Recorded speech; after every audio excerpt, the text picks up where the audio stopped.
S 9 ಗಂಟೆಯ ಮತ್ತೊಂದು ಸುದ್ದಿ, ಪ್ರಮುಖ ಸುದ್ದಿ. ಅನಿಷ್ಟ ಪದ್ಧತಿ ಇನ್ನೂ ಕೂಡ ಯಾದಗಿರಿಯಲ್ಲಿ ಜೀವಂತವಾಗಿದೆ ಎನ್ನುವ ಸುದ್ದಿ. ದೇವರಿಗೆ ಬಲಿ ಕೊಟ್ಟ ಕೋಣದ ಮಾಂಸ ತಿನ್ನದಿದ್ರೆ ಬಹಿಷ್ಕಾರ ಹಾಕ್ತಾರಂತೆ. ದೇವರ ಬಲಿಯನ್ನ ವಿರೋಧಿಸಿದ್ರೆ ಗ್ರಾಮಕ್ಕೆ ಪ್ರವೇಶವೇ ಇಲ್ಲವಂತೆ. ಇಂತಹ ಒಂದು ಅನಿಷ್ಟ ಪದ್ಧತಿ ಈಗಲೂ ಕೂಡ ಯಾದಗಿರಿಯಲ್ಲಿ ಜೀವಂತವಾಗಿದೆ. ಯಾದಗಿರಿಯ ದೇವಿಕೆರ ಜಾತ್ರೆಯಲ್ಲಿ ಇಂಥದ್ದೊಂದು ಅನಿಷ್ಟ ಪದ್ಧತಿ. ಡಿಸೆಂಬರ್ 18ಕ್ಕೆ ದೇವಿಕೆರ ಗ್ರಾಮದಲ್ಲಿ 2 ದಿನ ಗ್ರಾಮ ದೇವತೆಯ ಜಾತ್ರೆ. ಪ್ರಾಣಿ ಬಲಿಗೆ ದಲಿತ ಸಮುದಾಯ ವಿರೋಧಿಸಿ ಡಿಸಿ, ಎಸ್ಪಿ, ಸಿಒಗೆ ದೂರು ಕೂಡ ಕೊಟ್ಟಿದ್ದಾರೆ. ದೇವಿಕೆರ ಗ್ರಾಮದಲ್ಲಿ ದ್ಯಾಮವ್ವ, ಮಾರಮ್ಮ, ಪಾಲಮ್ಮ ಜಾತ್ರೆ ನಡೆಯುತ್ತೆ. 10 ಕೋಣಗಳನ್ನ ದೇವರಿಗೆ ಬಲಿ ಕೊಡುವಂತಹ ಅನಿಷ್ಟ ಪದ್ಧತಿ ಇವತ್ತಿಗೂ ಇದೆ. ಅಷ್ಟೇ ಅಲ್ಲ, ಬಲಿ ಕೊಟ್ಟಂತಹ ಕೋಣದ ಮಾಂಸವನ್ನ ದಲಿತರು ತಿನ್ನಬೇಕಂತ ಅಂತದೊಂದು ಅನಿಷ್ಟ ಪದ್ಧತಿ. ಇಲ್ಲದೆ ಹೋದ್ರೆ ಗ್ರಾಮದ ಒಳಕ್ಕೆ ಪ್ರವೇಶ ಇಲ್ಲ ಎನ್ನುವ ಆರೋಪ ಕೇಳಿ ಬರ್ತಾ ಇದೆ.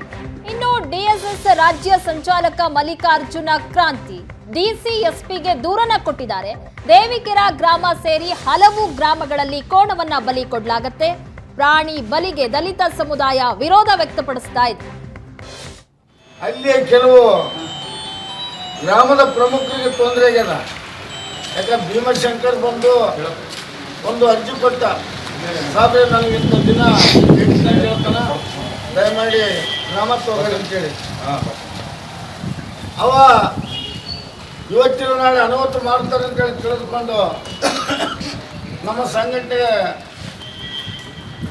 ಬಂದು ಹೇಳಿಕೊಂಡ, ಸಾಬ್ರೆ ಹಿಂಗೆ ದೇವ್ರ ಜಾತ್ರೆ ಅದ, ಜಾತ್ರೆ ಸಮಯದಾಗ ನನಗೆ ಅನಾಹುತ ಮಾಡ್ತಾರೆ, ಅದಕ್ಕೆ ಏನೇ ಮಾಡಿಸಿ ಅವ್ರು ತೊಂದರೆ ಅನಾಹುತ ಆಗಲಾರ್ದಂಥ ಕೆಲಸ ಮಾಡೋಂತೇಳಿ ಇವತ್ತೇನು ಭೀಮಶಂಕರ್ ಬಂದು ನಮ್ಮ ಸಂಘಟನೆ ಮನವಿ ಮಾಡ್ಕೊಂಡಾರ ಮತ್ತು ಪೊಲೀಸ್ ಇಲಾಖೆ ಇನ್ಸ್ಪೆಕ್ಟರ್ ಸರ್ಗೆ ಮನವಿ ಮಾಡ್ಕೊಂಡಾರ. ಆ ಪ್ರಕಾರ ಇವತ್ತಿಗೂ ಇಂತಹ ಅನಿಷ್ಟ ಪದ್ಧತಿ ಇದೆ ಅನ್ನೋದು ನಿಜಕ್ಕೂ ದುರದೃಷ್ಟಕರ. ಈಗ ದೂರು ಕೊಟ್ಟ ಮೇಲೆ ಆದರೂ ಇದೆಲ್ಲವೂ ಕೂಡ ನಿಲ್ಲುತ್ತಾ ಅನ್ನೋದನ್ನು ಕಾದು ನೋಡಬೇಕಾಗಿದೆ.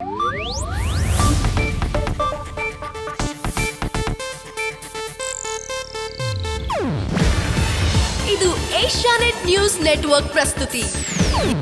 ನೀವು ನೋಡ್ತಿದ್ದೀರಾ ಏಷ್ಯಾನೆಟ್ ಸುವರ್ಣ ನ್ಯೂಸ್.